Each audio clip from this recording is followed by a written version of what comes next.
Hey guys, Big Joe here. Today I'm going to show you how to install the Cummins N14 from Zmod onto the Freightliner 122 SD. Now this tutorial will work with any truck that you can open up the def files for, but I already have the Freightliner adaption pack set up, so I'm just going to use that truck. First of all, you want to go to the name of the mod you want. Make sure you're already subscribed to it and do the copy page URL. This will give you the ID number so that you can find the folder. So you want this ID right here. Let's see, we're going down to the folders, open it up. This is the directory for me on where my contents are. You go to the Steam library / Steam apps / workshop / content. I'm not sure if everyone's number is the same. I presume it is, but this is what the number is for ATS on me. Okay, so after that you're gonna enter that ID number, search for it, and there it is. So this is just all the info that you need, but if you open that up, there's all your files.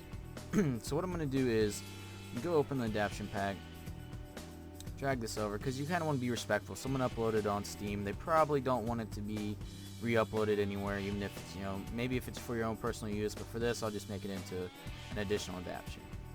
So what we're going to do is I'm going to go to the def files. Let's get in here. And just pick one. I mean, it doesn't really matter. You're going to be changing the names anyways. So as you can see, all of the trucks have their own names, and if you go to the Freightliner one, it's also, this is what it is, and then you go inside of there. So you're going to have to change a few files. So you can see I already have these set up. And the main thing that's the difference on any motor that you add is this line right here. This references what folder it is in and what truck it's going to be assigned to.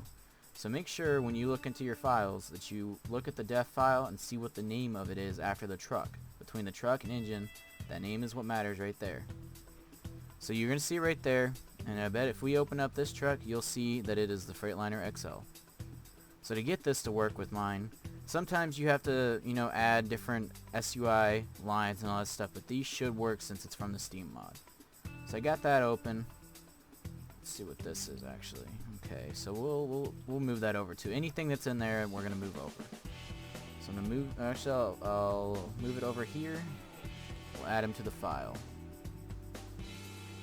Alright, so there they are. So when we open this up, the difference that you can see is right here. This line right here. This line right here. Everything else, same. So what you're gonna do is you're gonna go up here to this line. Copy that. Paste, and there you go. You're gonna exit out of there, save it, update it, and you'll just go through and do that with all of them, or whichever sounds that you want. Just like that.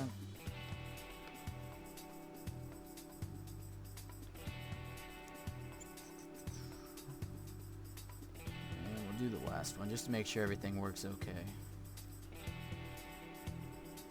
And now make sure that you have his sound pack installed too, and then if you have both of them installed, if you have your adaption or if you put it into the truck itself, just make sure you have the sound pack installed, or else it won't work. You won't have sounds.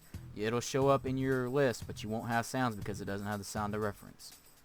Now if you're updating a truck that's from 1.38 or older or whatever, they're not going to have these sound files right here because this is new with 1.39, I believe.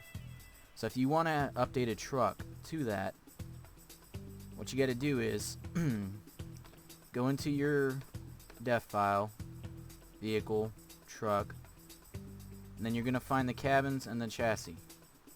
Now if you open these up, I made these work with the Freightliner Cascadia, the SDS one. So what I did was I just copied the files from the Freightliner and renamed them. And you can see right here, if we open up this, so you put this line right here. At include sound.sui. Make sure you have this set up like this. No, like that. You got to have it up against the left. Add the quotation marks. And that will reference this file right here. And the reason why we have this file, the sound horn, is because you reference it in here. So on some mods like this, I had to edit this. This right here said Cascadia, so I had to edit that to the proper name. But the rest of the stuff was already, it's like a default name, so I was able to leave that. So if you look through it and you see specific folders like this, you can see those aren't specific folders, that's generic. But this, you can see that it is a specific folder. Make sure you change that, and you don't have to change anything in the sound ref file, but make sure you reference it in the sound.sui. So say I want to upgrade, let's see, I found a pack that I want, and I want to upgrade it to, like say the Viper's Freightliner, or Peterbilt. I don't know the name of it exactly on the reference files, but let's say it's, you know, Peterbilt.379. So I'm going to go into the file, I'm going to take this, I'm going to look at what the file is right here, see, right there, that's what you need, and then you're going to copy that, say, like I said, Peterbilt 379.379, boom, save that, make sure you have the sound ref file in there if you reference any of them, and that's that. All you have to do also is make sure, like I said, you have that file right there. Now this, like you can see the names for it, this is for the noise outside, rain noise, the horn, and the air horn. Now if you go, that's not it though, now you have to go to the chassis. Now this was fun because, yeah, let's see, there is 27 chassis, so I had to edit all of them. So you go in here, and you go to your sound file again, and then you got to add this too. Now like I said, I used the Freightliner Cascadia, the stock one, so it was easy to just, you know, drop, plug and play basically. But you have to make sure you have this line right here, @include sounds SUI. If you don't have that, this is telling this file to reference this file inside your zip or SES file. So you need that. Now this, I added some of these lines, but like the lift axle, since it's not standard for ATS to have the lift axle like the ETS does, sometimes you have to add the line, but the sounds are already there. So you just have to add the line itself. So that's how you upgrade or update a mod that doesn't have sounds to have sounds. You just need to add these files, make sure you have everything pointing to the right direction. That's what matters. I've had people come to me, oh, you know, Freightliner's not working, you know, sounds aren't working, you messed up on it. No, you just didn't install properly, because you have to have these files. And you can't just have, if you install an engine file, you can't just have the engine SII. You also need the sounds, whether you put them into the truck also, or if you use a sound pack. Now if you use a sound pack, make sure, I mean, I found that it's usually helpful if you have the engines underneath the truck, because it starts so that means it gets the engines, that file loaded first, and then it'll load the def files for the truck. So that's pretty much it. I mean, I'll post a picture with this as far as the engine showing in game. I might do a video just to show that it works, because I've listened to some videos on this and I've seen a lot of good reviews on it. It sounds very nice, it sounds proper, it doesn't sound, you know, it's just a really nice mod. So I may try it, even though you wouldn't find these in a Freightliner 122.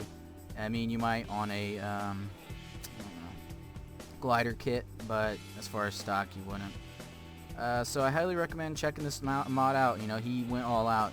He used plenty of microphones. He did it the proper way. And so yeah, go check it out if you want to. It's the Cummins N14 sound and engine pack. It's on the workshop. It's pretty much on front. It's the most popular item, and I can understand why, because it sounds really nice. So go ahead and go check it out. If you have any questions, ask in the comments below. I'll try to help you as much as I can. You know, I believe in giving back to the community. If you guys can't learn, you're just gonna keep asking questions, and so I'm here to help. So let me know. Thanks for watching.